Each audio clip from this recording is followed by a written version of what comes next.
नाजरीन आदाब, खैर मकदम है आपका TAN न्यूज़ चैनल में। आइए नजरें डालते हैं आज की ताज़ा तरीन खबरों पर।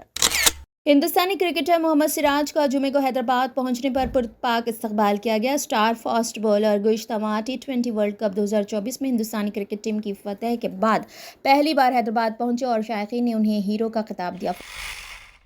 तेलंगाना के 2 अजला के सरकारी स्कूलों में असातिज़ा को स्कूल के औकात में सेलफोन के इस्तेमाल पर पाबंदी आयद कर दी गई है।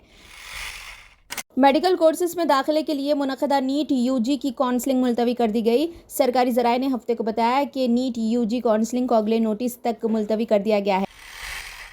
बरतानिया की नई हुकूमत में खातून मुस्लिम वज़ीर शबाना महमूद को भी शामिल किया गया है, जो पाकिस्तानी नजाद है। नौ मुंतखब वज़ीर आज़म केयर स्टारमर ने अपनी काबीना के कुछ अरकान का ऐलान कर दिया है, जिनमें शबाना महमूद भी शामिल है, जिन्हें वज़ीर बराए इंसाफ का कलमदान दिया गया है। शबाना महमूद के आबो अजाद का ताल्लुक पाकिस्तान के ज़ेर एहतमाम इलाके आज़ाद कश्मीर के ज़िले मीरपुर से है, जो 17 सितंबर 1980 को बर्मिंघम में पैदा हुई। बरतानिया के पार्लिमानी हल्के बर्मिंघम की MP और साबिक़ प्रोटेक्ट करने वाली बैरिस्टर शबाना महमूद को नई लेबर हुकूमत में लॉर्ड चांसलर और सेक्रेटरी बराए इंसाफ के तौर पर नामजद किया गया है। शबाना महमूद चौथे साबिक़ शेड्यूल मिनिस्टर थे, जिन्होंने केयर स्टारमर के बतौर वज़ीर आज़म तकर्री के बाद डाउनिंग स्ट्रीट में कदम रखा। वो लॉर्ड चांसलर का ख़दीम ओहदा संभालने वाली पहली मुसलमान और वाहिद दूसरी खातून होंगी। 43 साला महमूद 2010 में बर्मिंघम लेडी वुड के लिए MP मुंतखब हुई। वो बर्मिंघम में पैदा हुई और परवरिश पाई और स्कॉलरशिप पर तालीम हासिल करने वाली रुकन पार्लियामेंट है। लेबर पार्टी की नौमुंतखबा रुकन पार्लियामेंट शबाना महमूद ने इंतखाबात से कबल एक हफ्ता कबल मीडिया से बात करते हुए कहा था कि गज़ा में इसराइली जुल्म देखकर हमारे दिल टूट गए हैं। उन्होंने कहा कि गज़ा में कत्ल गारत पर कम्युनिटी के जज्बात से आगाह हूँ। लेबर पार्टी फ़लस्तीन के मसले का तवील मुद्दत हल चाहती है। शबाना महमूद का कहना था कि लेबर हुकूमत बनी तो सेक्रेटरी ख़ारजा तरजीह बुनियादों पर पुरअमन के लिए कोशिशें करेंगे। हिंदुस्तानी क्रिकेटर मोहम्मद सिराज का जुमे को हैदराबाद पहुंचने पर पुरपाक इस्तकबाल किया गया। स्टार फास्ट बॉलर गुज़श्ता T20 वर्ल्ड कप 2024 में हिंदुस्तानी क्रिकेट टीम की फतह के बाद पहली बार हैदराबाद पहुंचे और शायकीन ने उन्हें हीरो का खिताब दिया। फाइनल में कामयाबी पर क्रिकेट के शायकीन ने मोहम्मद सिराज को खुली जीप में मेहदीपट्टनम के सरोजनी देवी अस्पताल से मासाब टैंक ग्राउंड तक भारी रैली निकाली, जिसमें हज़ारों अफराद ने शिरकत की। हिंदुस्तान के वर्ल्ड कप जीतने वाले स्क्वाड में शामिल होने वाले हैदराबाद क्रिकेट एसोसिएशन से मुंसलिक वाहिद क्रिकेटर सिराज ने इस्तकबाल के लिए शायकीन बड़ी तादाद में जमा हुए। सिराज सुपर 8 और नॉकआउट गेम्स के लिए प्लानिंग 11 में जगह बरकरार रखने में नाकाम रहे, लेकिन 3 इनिंग्स में 2 फील्डिंग मेडल्स और 1 विकेट के साथ हिंदुस्तान की कामयाबी में अहम किरदार अदा किया। हमने देखा था आपको होते हुए सिराज में, अब आप कैसा महसूस करते हैं? वह 7 महीने में फिर से वक्त पलटा। अब देखिए, मेरा पहला वर्ल्ड कप था 50 ओवर का, तो हर प्रोफेशनल क्रिकेटर के लिए ड्रीम रहता है कि इंडिया के लिए खेले और वर्ल्ड कप जीते।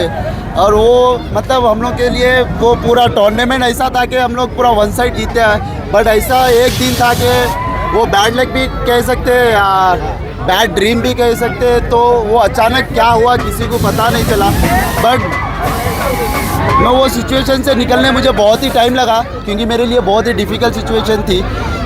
फिर उसके बाद 6 महीने के बाद वक्त बदल गया।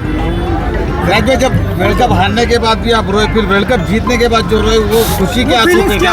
आपको क्या लगता है? खुशी के आंसू लग रहे हैं। ऑब्वियसली खुशी के आंसू रहेंगे ना, क्योंकि वर्ल्ड कप एक प्लेयर के लिए बहुत ही मायने रखती है। अगर आप खेलो या नहीं खेलो, बट आप जब वो टीम के साथ आप जुड़ जाते हैं, वो फैमिली के साथ, तो हर कोई वो चीज़ से अनबिलीवेबल फील। मेरे दोस्तों के बारे में क्या ही बोलूँ, मेरे अच्छे में भी साथ थे और बुरे में भी साथ थे, और ऐसे दोस्त रहना बहुत ही ज़रूरी है, क्योंकि आप जो भी आपके दिल में रहता है, अगर वही शेयर आप दोस्तों से ही करते हैं तो उन लोगों को पता रहे, क्योंकि बचपन से यही मेरे साथ है, तो उन लोगों के साथ हमेशा अच्छा या बुरा शेयर करने में बहुत ही अच्छा लगता है। आज मेरी खुशी में पूरे शामिल है, तो बहुत ही खुशी की बात है, और love you so much.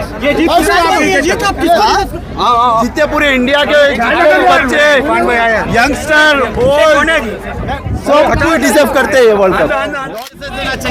Hyderabad की नौजवान की जो भी पब्लिक है, मैं यही बोलूँगा कि मेहनत करने से वो आपका फल खराब नहीं हो सकता है, हमेशा कहीं ना कहीं वो रंग लेके आएगा। मेरा यही है बिलीव कि हमेशा मैं जब भी मेहनत करता हूँ मुझे कल ही मुझे वो फल नहीं मिलेगा, 1 साल या 2 साल कभी ना कभी वो फल मिलेगा। आज मुझे ये चीज़ फील हो रही है, तो ये हर कोई डिजर्व करता है। राजू, जैसा कि आप पुलिस को अभी एक मैसेज दिए, फिरों को दारों को दे दीजिए, जो पुलिस जो बंदोबस्त थी आपके लिए। हाँ, specially thank you so much Hyderabad police. अगर वो नहीं होते तो ये आज सक्सेस नहीं हो सकता था, जो भी ये रैली थी। तो दिल से, और मेरे जितने भी दोस्त हैं, जितने भी मेरे फ्रेंड हैं, उन लोगों के तरफ से ही तहे दिल से बहुत बहुत शुक्रिया। Thank you so much sir. Telangana के 2 अजला के सरकारी स्कूलों में असातिज़ा को स्कूल के औकात में सेल फोन के इस्तेमाल पर पाबंदी आयद कर दी गई है। मीडिया रिपोर्ट्स के मुताबिक अजला करीमनगर और पेद्दापल्ली में महकमे तालीम के हुक्काम ने स्कूल के औकात में मोबाइल फ़ोन के इस्तेमाल पर पाबंदी आयद कर दी है। उन्होंने खबरदार किया कि सेल फ़ोन इस्तेमाल ना करें और व्हाट्सएप पर पोस्ट ना करें। बताया जाता है कि हाल ही में चंद असातिज़ा स्कूल के औकात में हुक्काम को निशाना बनाते हुए व्हाट्सएप पर पोस्ट करते हुए पाए गए।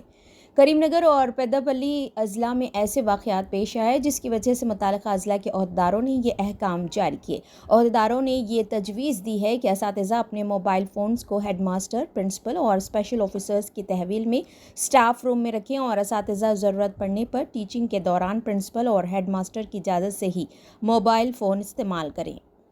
मेडिकल कोर्सेज में दाखिले के लिए मुनक़दा नीट यूजी की काउंसलिंग मुलतवी कर दी गई। सरकारी ज़राए ने हफ्ते को बताया कि नीट यूजी काउंसलिंग को अगले नोटिस तक मुलतवी कर दिया गया है। नेशनल टेस्टिंग एजेंसी ने पहले सुप्रीम कोर्ट को बताया था कि काउंसलिंग का अमल 6 जुलाई 2024 को शुरू होगा, लेकिन सुप्रीम कोर्ट में पीर को इस केस की समाअत के पेश नज़र काउंसलिंग मुलतवी कर दी गई है। Chief justice of India DY Chandrachud की सरबराही वाली सुप्रीम कोर्ट की बेंच, जिसमें जस्टिस JB पादरीवाला और मनोज मिश्रा शामिल है, 8 जुलाई को नीट यूजी 2024 की मुतादिद दरख्वास्तों पर समाअत करने वाली है। इन दरख्वास्तों में पेपर लीक के इल्ज़ामात, पूरे इम्तिहान की मनसूखी और दोबारा इनेकाद का मुतालबा, नेशनल टेस्टिंग एजेंसी के कामों की तहक़ीक़ात का मुतालबा और दीगर खदशात शामिल हैं।